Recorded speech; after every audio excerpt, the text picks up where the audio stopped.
My name is Amanda Pierce-Kelly. I'm the CEO of Advocates for Community Health, and I'm so excited to be joined by just a wonderful panel of speakers and some fantastic congressional members to have a conversation about a very, very important topic, particularly to the care that our panelists are providing to underserved populations focused on maternal health care. So we'll give it one moment. Oh, actually, we're going to go ahead and dive in, which is absolutely fine by me.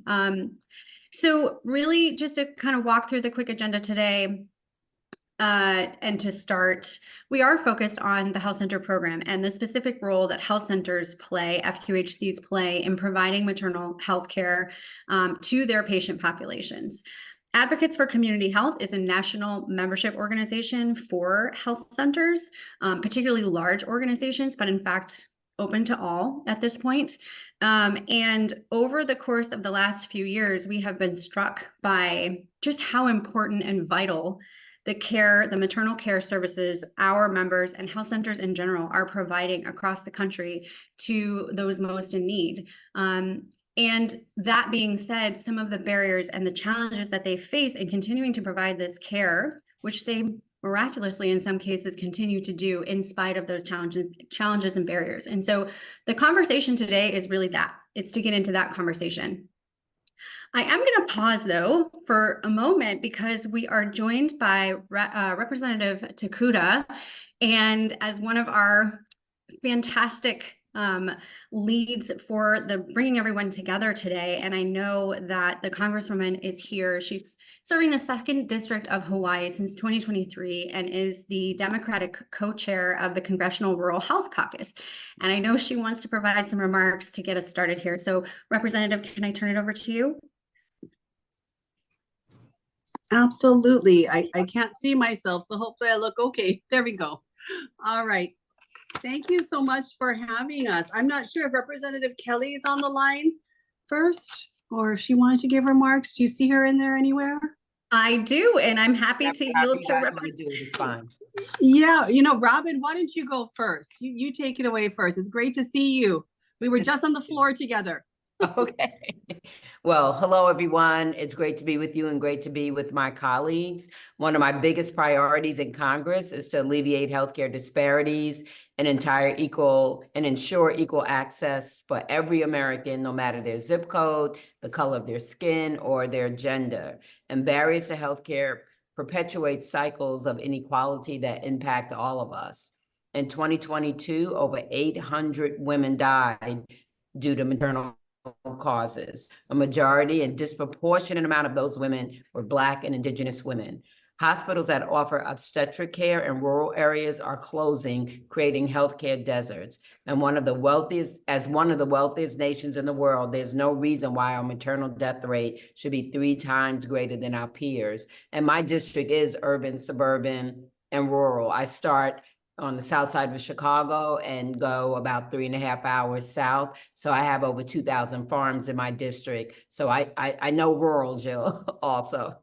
I know that my co-chair on the Maternal Health Caucus, Congresswoman Kim, and our close partners on the Rural Health Caucus, Congresswoman Dakota and Harshbarger, share my concerns about our country's maternal mortality crisis. Together, we've worked to provide resources and support for women before, during, and after pregnancy. We need to put more resources behind rural maternal health and rural health in general. With Congresswoman Kim, I've introduced the Shine for Autumn Act, named after Autumn Joy, a baby who was born still in 2011. Her mother, Debbie Hayne, has been a driving force for the bill, which would help prevent stillbirths. Shine for Autumn acknowledges that every birth story is unique and mothers deserve tailored support reflective of their own story. We've also introduced the Rural Obstetrics Readiness Act to support rural healthcare facilities providing critical obstetric care, because labor and delivery units are so closely and rapidly closing in rural areas. The doctors that come in to fill those gaps might have less experience with some high-risk pregnancy complications. And I was just with folks yesterday. It's hard to even get doctors to serve in some of those areas. I've heard stories from some of my constituents who have to drive hours for doctor's appointments. We have a community where we only have one OBGYN that serves a population of over 30,000. That's unacceptable. This bill would help ensure women in every corner of our nation can easily access affordable and high-quality health care. I also introduced the Care for Moms Act to invest and correct our healthcare system to give the resources to women that women need and deserve. This bill also includes a framework for improved bias training, which can help alleviate some of the disparities that we're seeing between Black women and white women. These disparities get the most attention in the South, but they're happening all over. We cannot lose sight of the mother as a whole person with needs outside of labor and delivery. Women need mental health support, nutrition services, a diverse doula workforce, and so much more to thrive. We know that when mothers thrive, babies and families also thrive. And I'm proud that we've been able to do work in a bipartisan spirit to improve public health for women everywhere. And again, thank you for everything you guys are doing. And thank you to my colleagues and working together in a bipartisan way. I know you don't hear that often, but we work together more than people think. So thank you so much. Thank you so much, Congresswoman. We're very, very grateful for your leadership and for being here today with so much going on. I know you guys are very, very short on time. And so Congresswoman Takuda, please. Thank you so much. And thank you, Robin, for those amazing words and for all the work that you have been doing in Congress. I just really want to keep this very informal. And first of all, just start by saying that, you know, my district is very rural. I represent every single island in the Hawaiian Island chain, everything from where you can drive to a hospital half a mile away, half a hour's drive away, to where you literally need to get in a car, drive a few hours, and then get on a plane to be able to access healthcare in many situations. And so the one thing that I have seen going to all of the islands is that our health centers are innovative. They are doing everything that they can to make sure that the needs of our people are met, that they care for our families, our loved ones in a holistic and supportive way. And I have just been amazed and blown away by the kind of innovation, the extra mile effort that I have seen from all of our FQHCs and health centers throughout our state. So just a big mahalo to everyone on this call that provides that kind of care in communities across our country. One of the big impetuses for me to restart and co-lead the Bipartisan Rural Health Caucus was the fact that I saw so many inequities as I talked to my constituents. The fact that your zip code truly did determine your access to care. And in some of the most extreme cases, as we're talking about today, your life expectancy, when you really think of it. We live in an industrialized country with a mortality and morbidity rate for our pregnant women that just should be considered absolutely unacceptable in this day and age. And yet we know that, especially as Robin was mentioning, for our Black and Brown communities, the rates are excessively high. I can tell you that I represent a very large Native Hawaiian Pacific Islander community. And in so many ways, those statistics also are greatly increased. First of all, the data doesn't even exist to be able for us to really understand how much access to care our NHPI mothers have before giving birth and even after giving birth, even to understand the mortality and morbidity rates for NHPIs. Again, truly underrepresented. But what we do know, what statistics that we do have, is that Native Hawaiian Pacific Islanders in the United States have 4.5 times a higher rate of having pregnancy-related mortality than our Asians.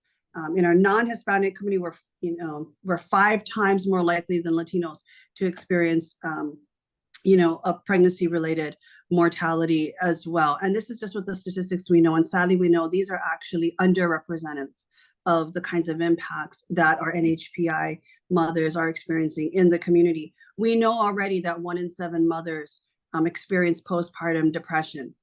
For mothers in rural communities, the reality is that access to even a provider to provide them with any kind of support and mental health care is not available. In many cases, the cost is prohibitive and will not allow them to be able to afford that care that they desperately need after. Transportation is a barrier, whether you have to drive hours to be able to see someone to get that help.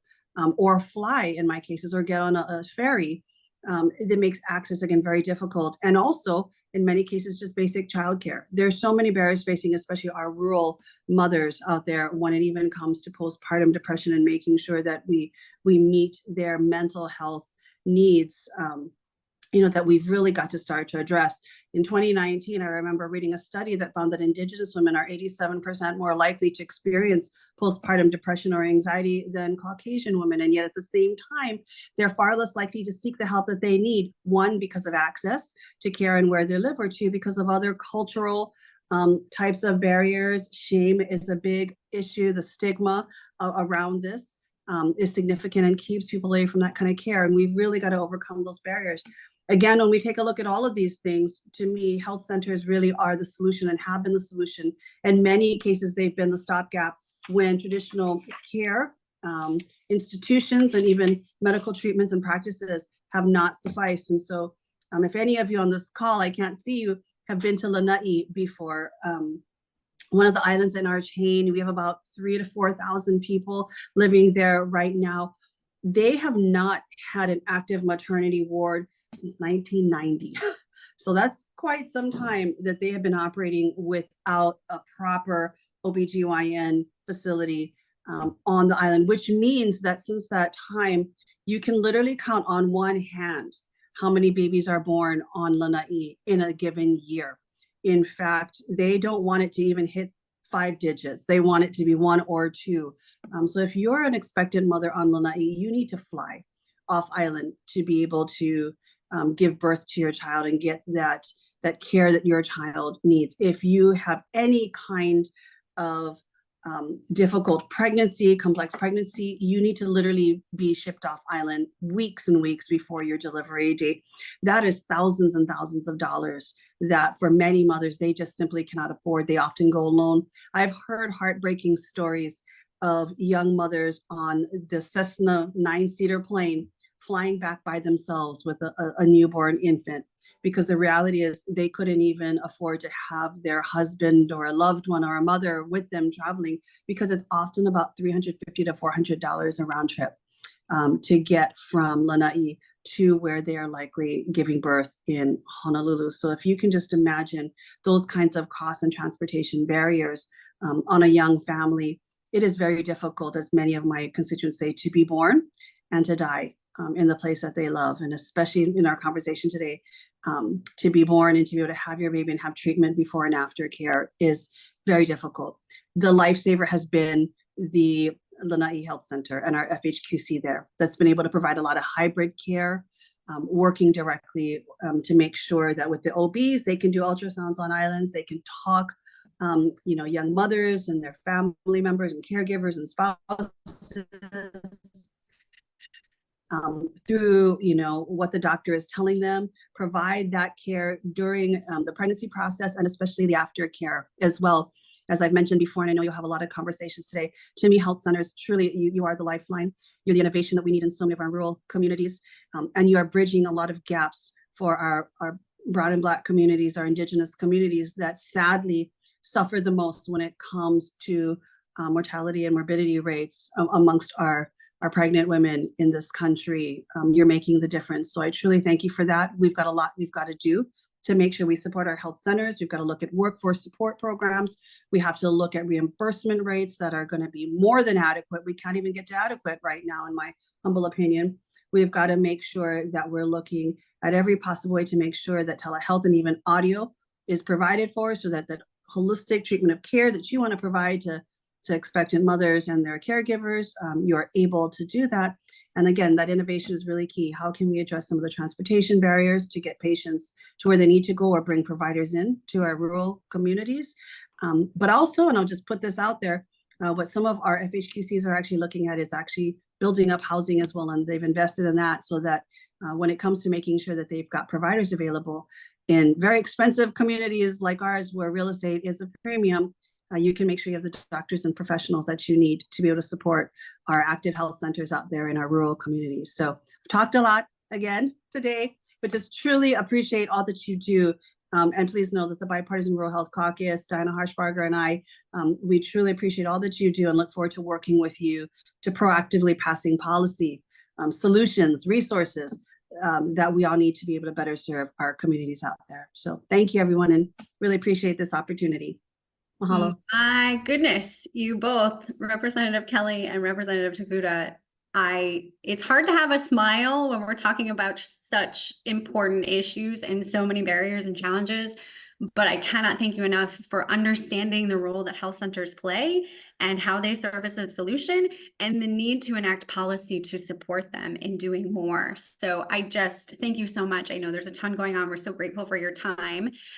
And I'm very excited. We have another congressional member, Congresswoman Young Kim, who was first elected in 2021. She represents the 39th district in California, and now she's the 40th district in California, excuse me. She's the Republican co-chair for the Congressional Maternity Care Caucus, and we're so grateful to have you here with us as well. Let me turn it over to you for a few minutes. Thank you, Amanda. And it's really great to see my dear colleagues, Representative Kelly and Representative Takuda, who just spoke. And I just joined you, so I didn't get to hear my co-chair's comments, but I know she always is very on top of this issue, and she's such a champion on this issue. And so thank you. And gosh, aloha, Jill. So good to see you. We got a lot going on the Hill right now. We're about to, welcome Israel's Prime Minister on the House floor. But, this is such an important event. I didn't want to miss the opportunity to come and share some of my thoughts on this very important issue. So I want to first begin by thanking you all, especially the advocates for community health, for hosting today's discussion and on providing comprehensive maternal care. So today is a bump day, so a happy bump day out there. And I'm really glad to be here as a co-chair, serving with my colleague, Representative Kelly, on the Maternity Care Caucus and in partnership with the Rural Health Caucus. So again, Representative Takuda, thank you for your leadership there. I had 4 kids myself. Thankfully, they're all healthy, all grown up. My oldest daughter is 38. My second one is 35. I know, can you believe that I just young, forever young, is grandma now with my 2 grandkids. And so I've, seen many of the challenges women and families face, whether they're trying to become pregnant, or during the pregnancy and motherhood, or any of the steps in between. There's a lot of challenges that women have to go through. And I know there are like more than 2 million women of childbearing age. They live in maternity care deserts where they lack access to specialists and the resources to assist them during pregnancy, childbirth, and even postpartum. And so we always talk that one's background or zip code should not determine your access to health care.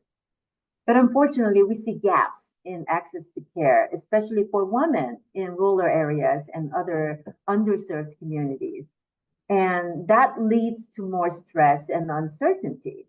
That's why I was proud to join my colleague, Representative Kelly, in introducing the Rural Obstetrics Readiness Act to support the rural healthcare facilities to provide critical obstetric care and bridge the maternal health care gap.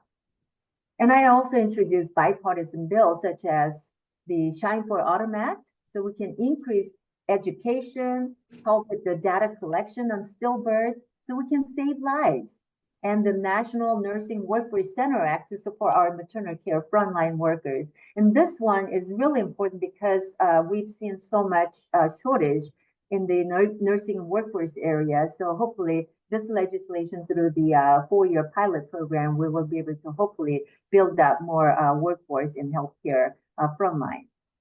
And I also introduced bipartisan legislation to support Americans whose second language is English. For someone like me, who is an immigrant, and there are a lot of people that now live here, but again, the caretakers, especially the seniors, in in that population age, English is the second language for them. So there is even added challenge because of the language barrier. So, you know, as immigrant and a representative of a diverse district, like in Southern California, where I am, I know that major barriers to care include not knowing what resources are available and the cultural stigmas regarding mental health care. That's why, as Maternity Care Caucus co-chair, I'm fighting to support women, babies, and families at all levels and all across different backgrounds. So I want to thank all of our speakers for joining here today, especially my colleagues that I see on the screen. The experts will be on the panel discussing this issue. I want to thank you so much because your work is so important. And I look forward to the valuable insight that you each will provide and have a wonderful, productive conversation today. So I look forward to continuing to partner with all of you. And hopefully we can all work together to advance maternity care in the United States. Thank you very much for having me. Congresswoman Kim, we can't thank you enough. Appreciate your leadership so very much and for all of your support.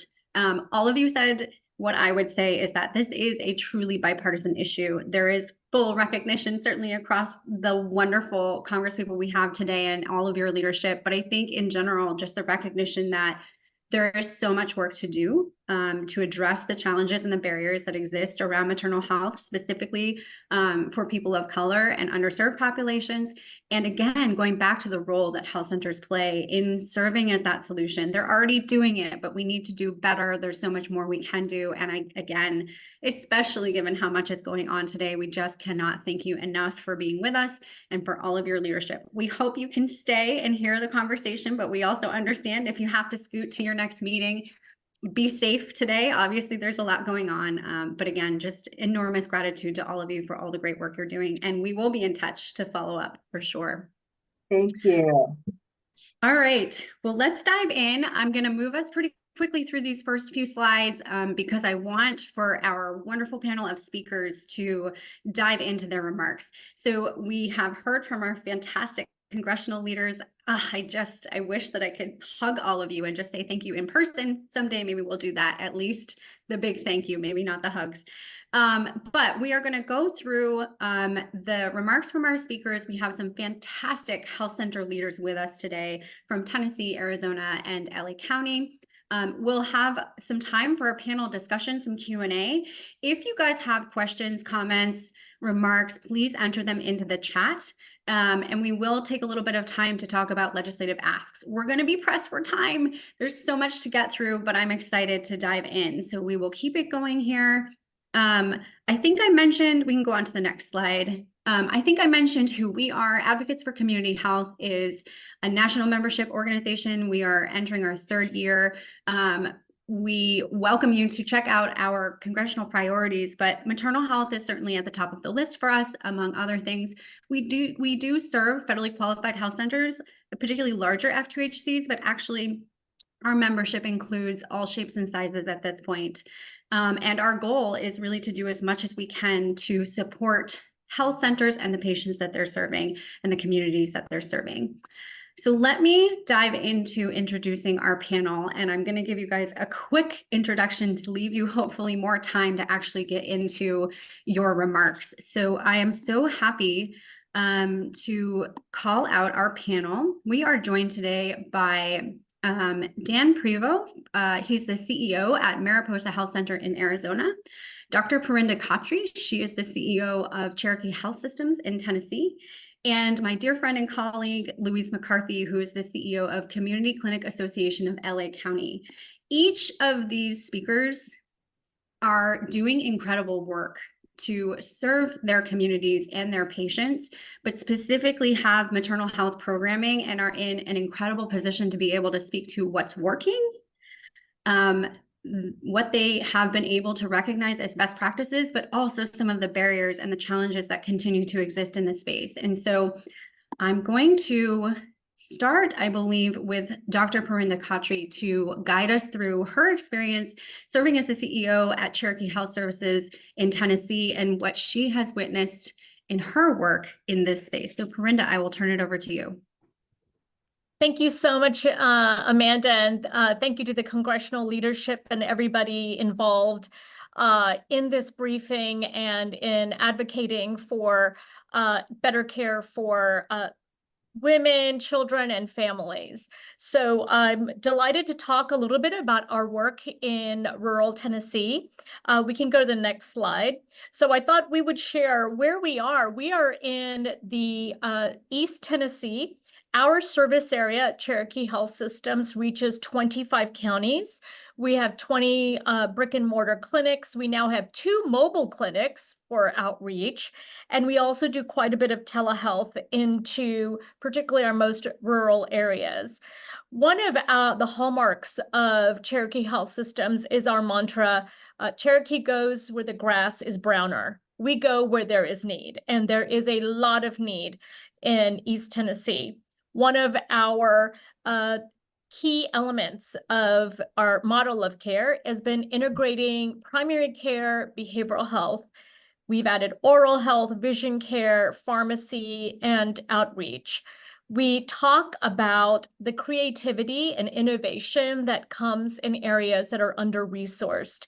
And that's exactly what led to our model of care. We had patients, community members showing up to our doorstep with multiple needs. They had medical issues, social needs, mental health and behavioral health issues. And it's not easy to coordinate all of these care types and services. And so we integrated all in one roof, all as part of one team. So our primary care providers, behavioral health providers, all case managers all work together to serve the patient. We see over 67,000 patients a year, over 1,800 patients cross our threshold every single day. We provided, so far this fiscal year, we have provided $12 million in uncompensated care. Tennessee did not expand Medicaid.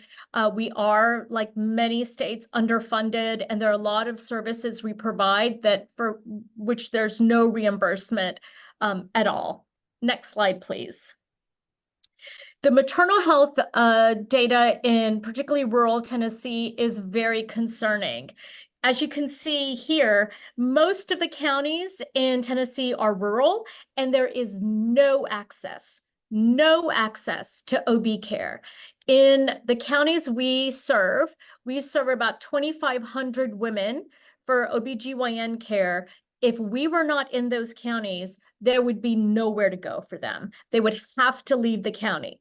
Even within the county, a county like Sevier County, where Dolly Parton grew up, it's 284 miles of steep mountains in the Smoky Mountains. It's beautiful, but it takes 4 hours to get from one end of the county to the next.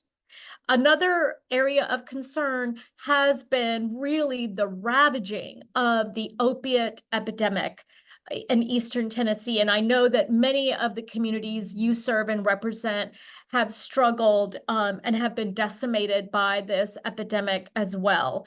We were seeing this many years ago with substance use disorder, but also very high comorbid mental health conditions, trauma, people not getting the access to care because of stigma, and also a tremendous amount of overlap with the health-related social needs. We actually got into doing integrated care for opiate use in pregnant women because I had the opportunity, and I don't want to say that it was fortunate, but it was serendipitous to see a baby with neonatal abstinence syndrome. It was the most moving, devastating experience of my life to go to the NICU at our local children's hospital and see babies who had been born addicted to substances.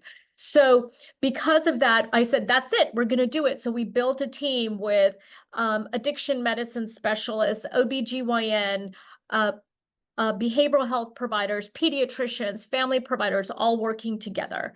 And we have the ability to address this. 77% of the pregnancy-related deaths in Tennessee could have been prevented. And that is where we are stepping up. Next slide, please. If we look across the continuum of what we've done, as I said, we're very creative. We have started we call it the fourth trimester family visit model, where actually we bring our OBGYNs and our pediatricians and behavioral health providers together. Our moms will bring their babies in for the newborn visits, but they are not going to spend the money, gas, time for their own postpartum visits. So we combine everything together. We have worked with local partners and HHS to put together newborn baby kits. So they have diapers. We actually can prescribe breast pumps, which we have on site. We have lactation consultants. We do fruit and vegetable prescriptions.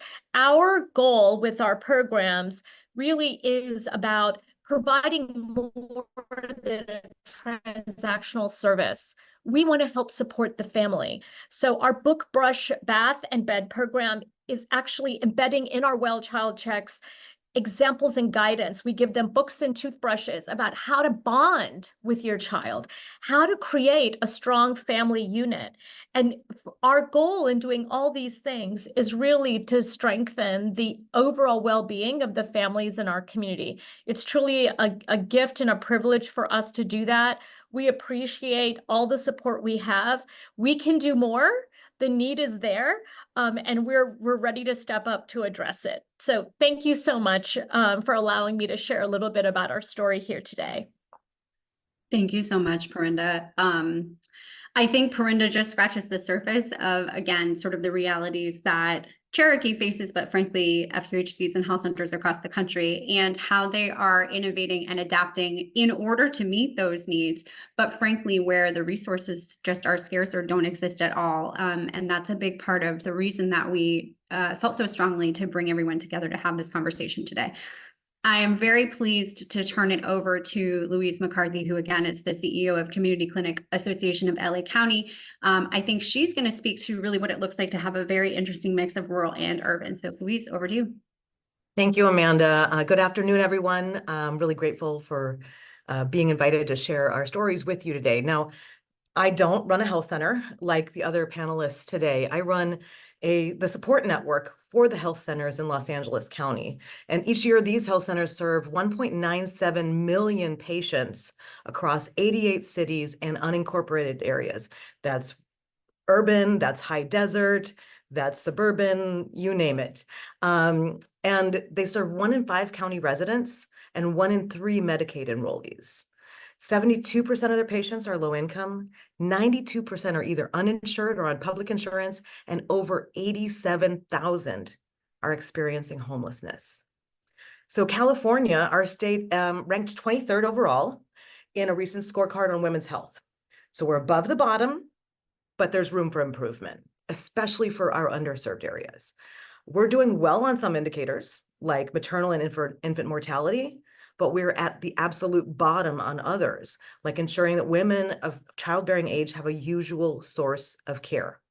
So having a usual source of care is critical for ensuring the health and well-being of mothers and children. And luckily, there's the health centers. The health centers are more than just a usual source of care. They are a unique and outstanding resource that can greatly improve outcomes for the families that they serve. I'll tell you why. So next slide, please. So let's talk about screening and referral. And I've got a quote up here from one of our nurse practitioners, and I'll share a story from her in a moment. Screening is critical for any mom to be, as well as for the child. Many women come in late in their pregnancy. They don't know until they come in if they have other underlying conditions like hypertension, infections, diabetes, thyroid problems. So all mothers are screened for conditions that can complicate their pregnancy. And also the babies through ultrasound and genetic testing can be tested to see whether they'll have health issues that will need to be addressed. So one example from our friend Aura, the nurse practitioner. At San Fernando Community Health Center, Sarah came in and her ultrasound revealed that her baby was going to be born with cleft palate and cleft lip. So that can cause problems eating, breathing. It can cause speech and language delays, ear infections, hearing loss, and problems with their teeth. So The team got her referred to counseling to help her with the stress and anxiety of the diagnosis. She was also connected with the local children's hospital to get specialized bottles for feeding, to be trained on how to feed the baby, and also to get the baby scheduled for 2 surgeries that she would need to correct her condition. So the beautiful baby now is doing well. She's had her surgeries and is meeting her milestones. And that's just one example. When I reached out to our providers, I heard stories of intensive anemia, cholestasis of pregnancy, high-risk pregnancies due to sky-high blood pressure, and more. The stories just keep coming. Next slide, please. So mental health and behavioral health. So mental health conditions are the leading cause of pregnancy-related deaths up to a year postpartum among white and Hispanic women. And in LA County, 1 in 5 women experience perinatal depression. This is an issue. So once a woman is screened for anxiety and depression, health centers can refer them to counselors or psychiatrists that can provide them support. That's a good start, and we're trying to improve upon that. So we're currently working, CCLAC, with the University of Washington. We're trying to help centers identify and treat perinatal mood and anxiety disorders and reduce the risk of suicide. We're using a collaborative care model, similar to what Dr. Khatri described in her presentation, where we're integrating mental health services into the primary care setting. We're also educating providers on of all types across the care team to help them understand and safely manage perinatal mood and anxiety disorders. It's working. So we've increased the screening rate for prenatal and postpartum depressions and follow-up care for those with positive depression screening. We are now outperforming, as you can see on the slide, we're outperforming national standards. Next slide, please. So beyond medical care, health centers do so much more. From the moment they arrive, pregnant women get education on how to manage their pregnancy. They receive nutrition education, support in navigating other issues that will impact their health, such as housing, transportation, family support. You know, the education isn't just for the moms, too. Eisner Health in downtown LA has a daddy boot camp, and it helps the fathers in their parenting role and helps them focus on improving their relationship and communication with the mother, among other things. The dads are showing up, which is really exciting. So these services also extend beyond the health center itself. After they give birth, a community health worker checks on them at home, screens for depression, makes sure they're getting access to any other services. And if the patient is uninsured when they come in, we get them enrolled in insurance, making sure that they don't have to risk out-of-pocket expenses. Final slide. So the challenges are resources, really. It's about resources. Health centers are nonprofits. They operate on thin margins. They're holding fundraisers to cover the cost of uncompensated or undercompensated care. They're also struggling to find the human resources to do this critical work. We are in a healthcare workforce crisis, and competition for workers is very, very high. And for nonprofits, it's hard to compete. So while the work that I described is absolutely exceptional, we could be doing better. With the appropriate resources to do the work, we could dramatically improve maternal health outcomes in the United States. I think I'm at time. Thank you. Thank you so much, Louise. I want to flag a couple of things that came up and transition to our next speaker. But one, just the partnerships and the ability, again, for health centers to figure it out is incredible. You know, I love to hear the relationship on the academic side. And again, I think all of the statistics that you just brought forward, it's both startling, but enormously impressive and inspiring to hear the impact that you guys are having. But you're spot on. You know, the resources are not enough. The reimbursements are not there.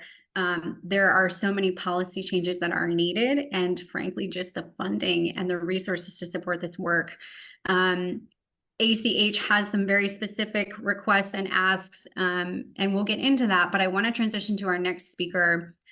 Dan Prevost is the CEO of Mariposa Community Health Center in Arizona. And I think Dan is really going to cast light on what this looks like in terms of labor and delivery, and specifically the reimbursement challenges that exist in this space. So Dan, I will turn it over to you. Thank you very much. And thank you to everyone for being here. As a picture of where and who Mariposa is, we're in southern Arizona. We have several clinics. We serve the primary care needs of almost the entire county which is about 48,000 people. This is a close-knit, very family-oriented county that I have personally moved to from across the country. And you can imagine labor and delivery and maternal and child needs are very important to this community. Mariposa staffs the only OBGYN providers in the entire county. For both labor and delivery in our local safety net hospital and outpatient services for all prenatal, postpartum care, and the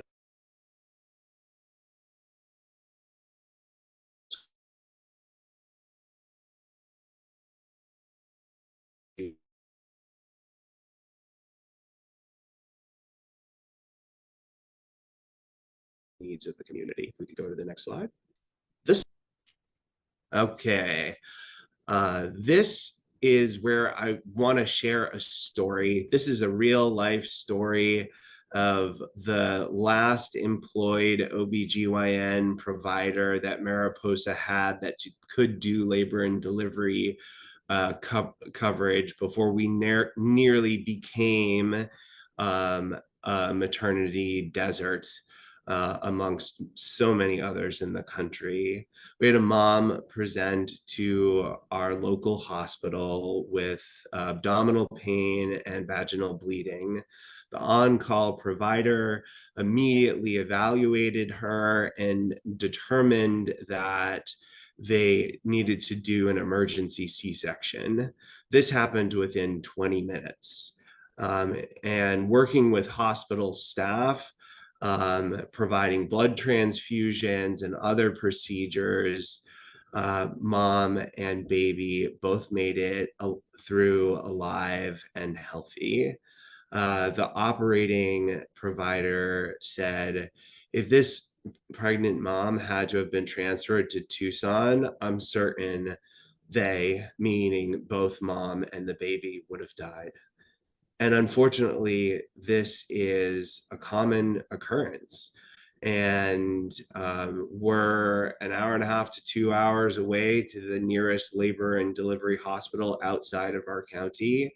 And that transportation barrier and just distance would cause people to die if we weren't there. Next slide, please.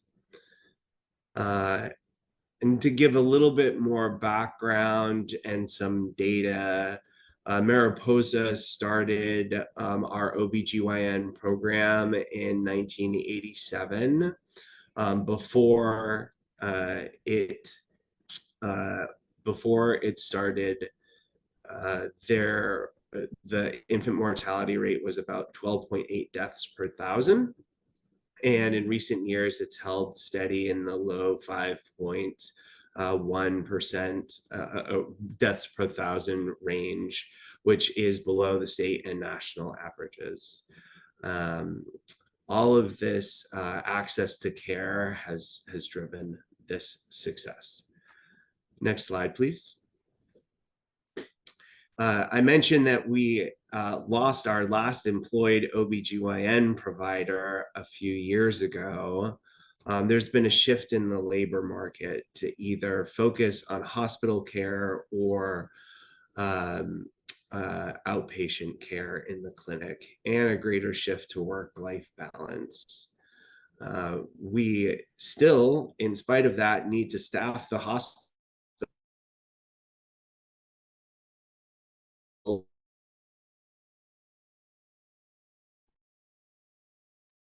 Uh-oh, it looks like Dan may have frozen. 24/7, 365 for on-call service. Next slide, please. Are people able to hear me okay? Do you want me to go off video? We can hear you. You're back. We lost you Okay. for a second, Dan, but you're back. All right, great. Any need to repeat anything, or should I go to the next slide? We're on recent successes at MCHC, and if you want to cover that. Great, yes. Yeah. So recently, when we were losing all of our providers, we advocated at a state level to pass a bill to help pay for a company to come do on-call coverage at our local hospital. And we did successfully get some partial funding for the next 3 years while we figure out a larger solution. Recently, we were awarded the Our Moms grant, which is a collaborative grant to work with other FQs and rural hospital to provide this call coverage. This is short-term strategic funding, and we're looking forward to this helping us build and find a national solution, hopefully that is sustainable in the long term for this issue. Next slide, please. So our future goals is long-term funding we're focused on labor and delivery, but we also have challenges with postpartum care, keeping providers for our clinic and behavioral health needs, but staying focused on the on-call, which is our greatest need. We're looking for higher reimbursement rates, potentially for deliveries. What we get paid based on our delivery volume doesn't even come close to covering what it costs just for the professional fees, and the discrepancies in the millions. We're also looking potentially for long-term ongoing funding, maybe in the form of a grant to help cover these labor and delivery costs. And finally, we need to address the workforce. And we can do that in a number of ways. I've used an example of expanding graduate medical education programs that are specifically focused for work in rural communities. And we hope that working together, we can get funding for these additional issues and help solve these problems. Thank you all so much for listening and for being here. Thank you so much, Dan. There's so many things. I will just want a couple that I'll call out. And it sounds very dramatic, but the reality is that it's very true. If health centers, Parinda's health center, Dan's health center, those that Louise works with, if they were not there, people would die. The moms would die, their children might die, these babies might die. And again, it sounds dramatic to say that, but unfortunately we have story after story after story where we know that that is the truth. This is about human life. And so doing more to make sure that the resources and the policy is in place to ensure that people have that access, to ensure that the health centers, these guys, along with 1,400 other grantees across the nation doing the same kind of work, that they have the support and the resources they need to keep going. The other thing I'm just going to call out on the workforce side specifically, and then I want to enter into some questions here. Health centers do not have the ability to adjust their rates. That's not something that they're able to just, okay, the cost of goods and services has changed, inflation, you name it, just the reality of the world we're living in. They can't do that. And so when we talk about things like workforce, we talk about recruitment and retention of providers, particularly skilled, specialized providers in this space. Health centers are competing with other provider groups who do have that flexibility, who can adjust their rates in order to meet some of those additional needs. That's not the reality for health centers. And it's just another challenge that they have to overcome in order to make all of these things fit together to continue to provide this essential care. So let's jump into some questions. I'm going to start with a question geared at Parinda, but I think this is really going to be geared at everybody, but we'll start with Parinda. So maternal health is obviously so multifaceted. How do you address health-related social needs in your patient population? And what type of funding, if any, is available to keep these programs sustainable?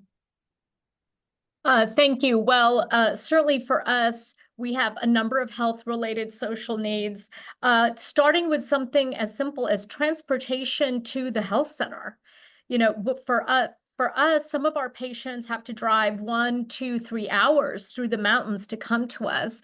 And in fact, that's one reason that we deploy our integrated model of care.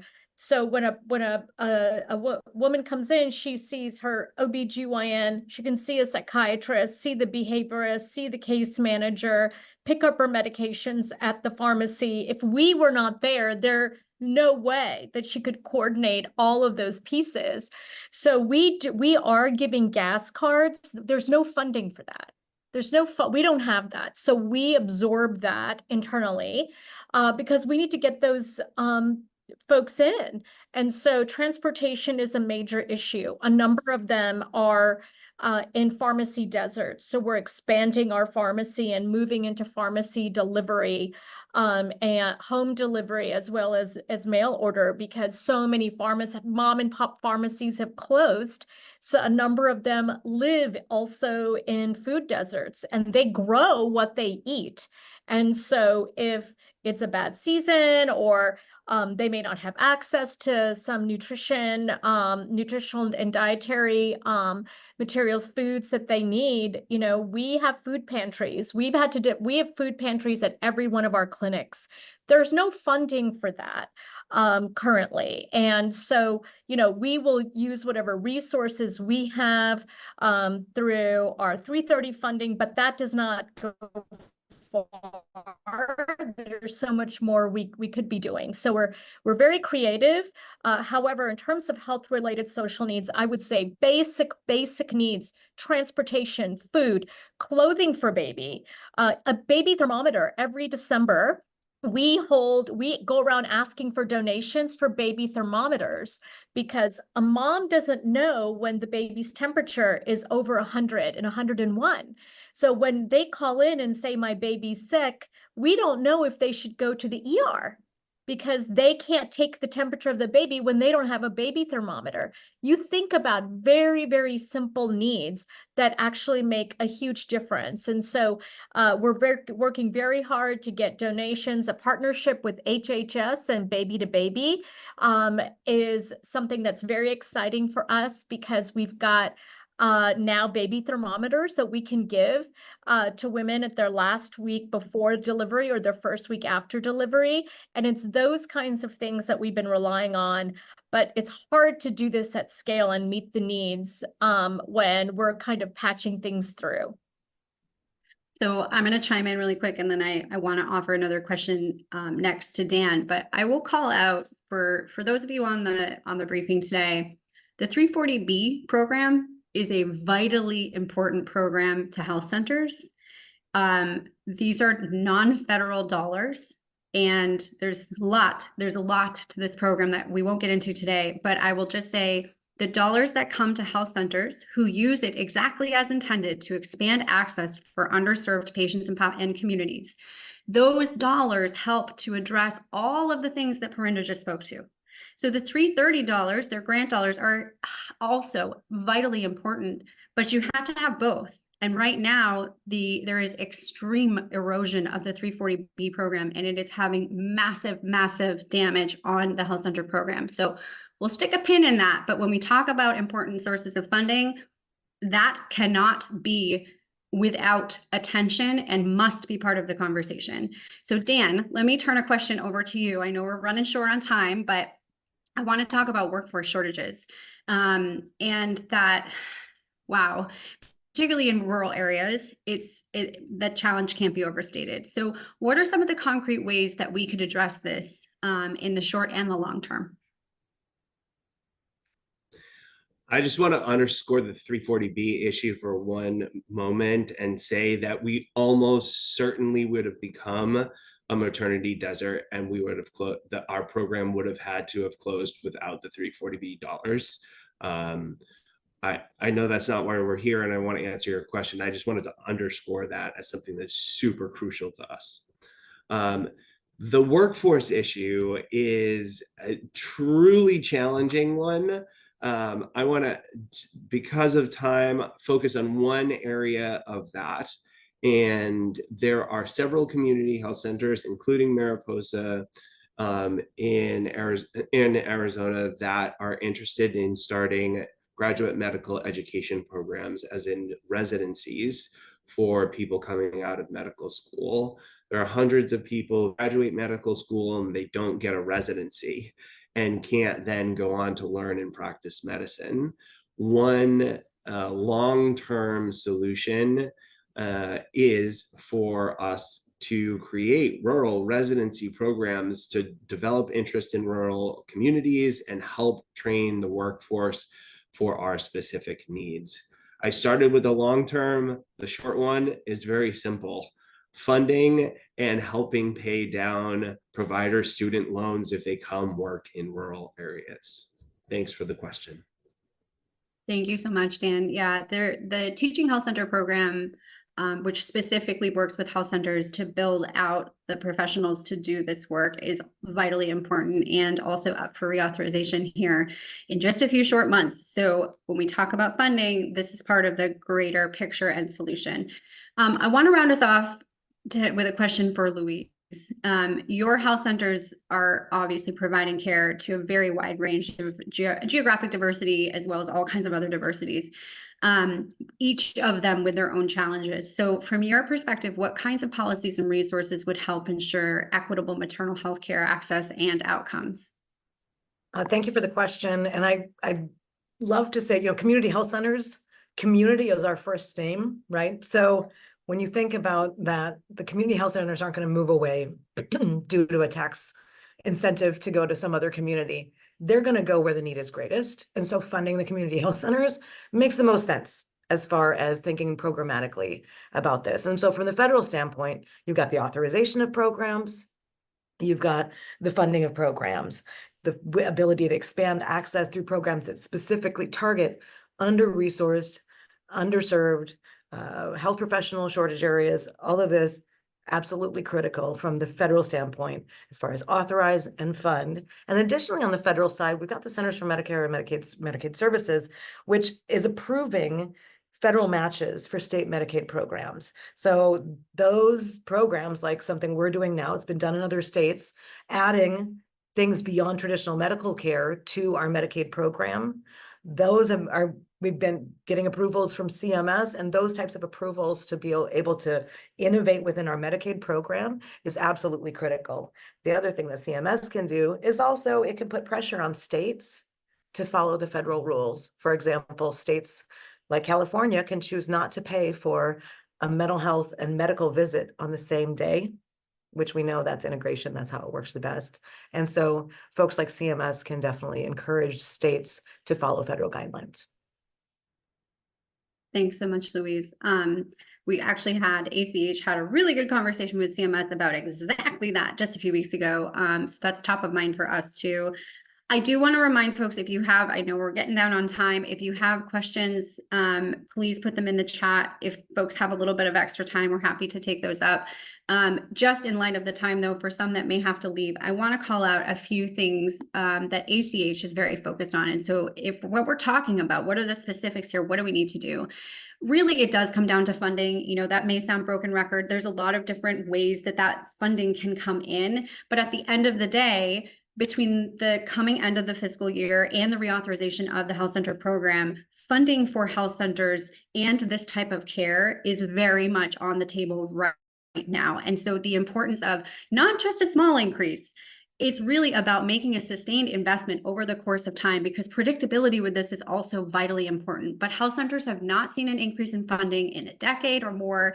We desperately need more resources. And so when we talk about that, it is everything to do with maternal care. It is about expanding access. It is about building infrastructure. It is about growing the workforce and allowing for innovation, which honestly, you've just heard from 3 different speakers about what they can do when they have the resources. And God bless them for figuring it out. But you know what? We can do better than that. It's more than just figuring it out. It's about making the investment. There's a couple of other really important bills that are already out there beyond just funding. Support for the Rural Moms Act, I think, is vitally important. We're very supportive of that. We also would ask for support for the Health Center Community Transformation Hub Act. This is a bill that ACH worked very much to help lead, and it puts health centers at the center of a hub and spoke model to really drive that innovation, but put them at the center of addressing the needs of their entire community, working with and leveraging all of the different relationships and partnerships that they have, and really allowing them to shine. So we're down to last time. I'm going to ask each of you one final question, and then we'll see what we have in the chat. If you could only provide one policy recommendation to better support health centers for providing maternal health care, what would it be and why? Who wants to start? I would say change the reimbursement rates for deliveries in hospital settings that adequately compensate based on the volume of care in the community. My caveat to that would be about prenatal care and outpatient care is recognize the complexity of the care that we're providing for patients with multiple substance use disorder, mental health, medical needs, and to be able to cover kind of the broad span of health-related social needs. So currently, the reimbursement does not cover any of that, but it's absolutely critical for us to have a thriving, healthy community we serve, to be able to get those resources and to be able to do more. I'd say flexibility.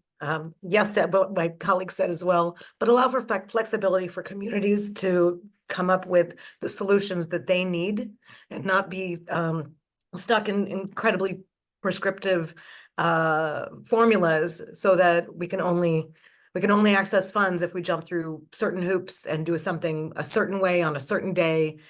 Give us the flexibility to be able to meet the community where they're at.